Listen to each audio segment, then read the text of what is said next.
Marcus G. As you know, the course room supervisor is called a soup, which is a really silly name. It sounds like soup. Anyways, I remember how this individual seemed cold, unemotional, and unloving, almost like a soulless robot. I asked myself, am I going to become that?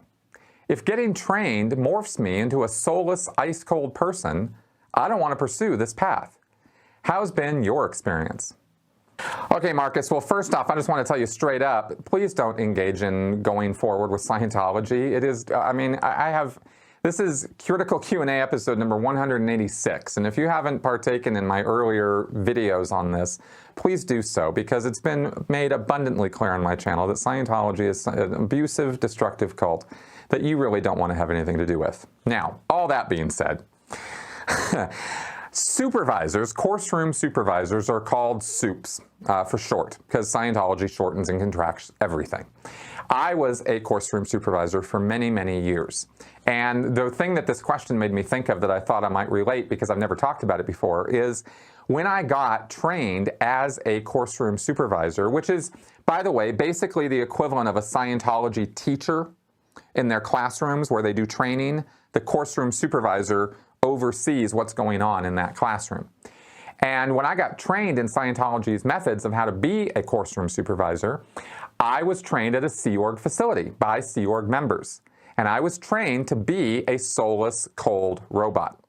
And when I got back to Santa Barbara, and keep in mind now, I was 18 years old, fresh off the boat, so to speak, right out of high school, not a whole lot of real world experience.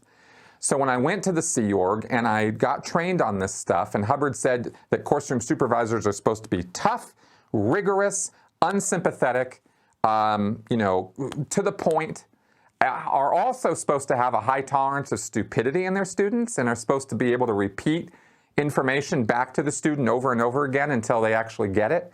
So there's this, don't mingle with the students, don't get emotionally involved with the students, be ruthless and authoritarian in applying L. Ron Hubbard's study technology to the students, but at the same time, be kind of compassionate, or no, compassionate's too strong a word, but have a high tolerance of stupidity in your students is what L. Ron Hubbard specifically said, so I'll just go with that.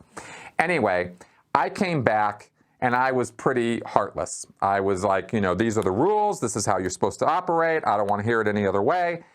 And this was immediately pushed back on by everybody in Santa Barbara. Santa Barbara was a little pipsqueak organization that I worked at for 8 years.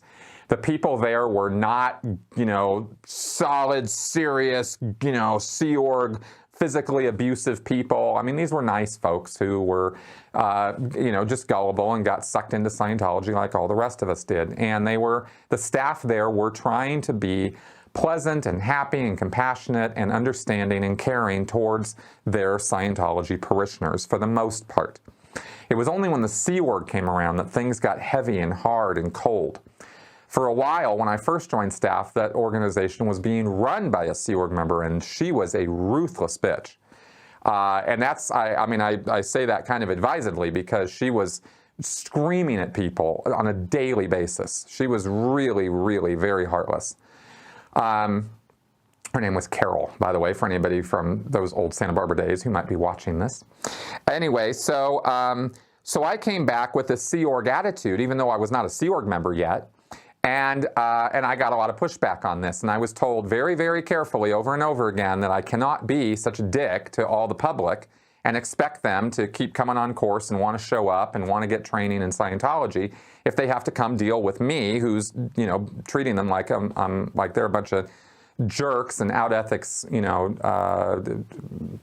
idiots or whatever, right? So I had to learn how to tone down that attitude that I had been carefully indoctrinated into by the Sea Org.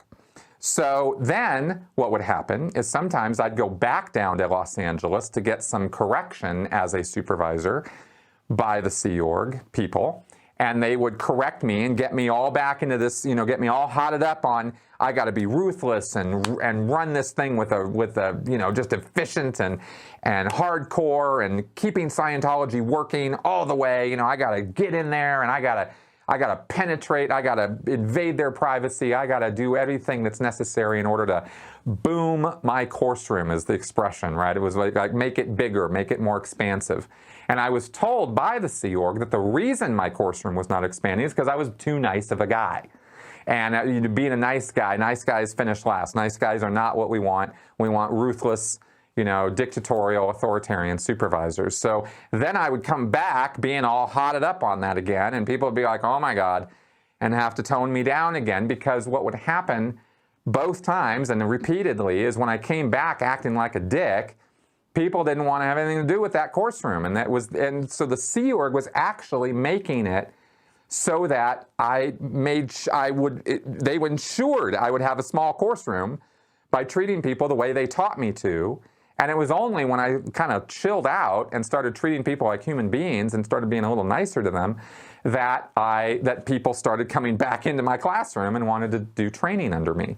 So this was the sort of back and forth that would bounce around in Chris Shelton's head for the 8 years that I was working at Santa Barbara. And I eventually, thought that, the whole time that this was happening, I didn't notice that this is what was happening. I'm telling you all about this now, and in hindsight, I can see this all very clearly. But at the time that I was living it, I didn't know which way was the right way.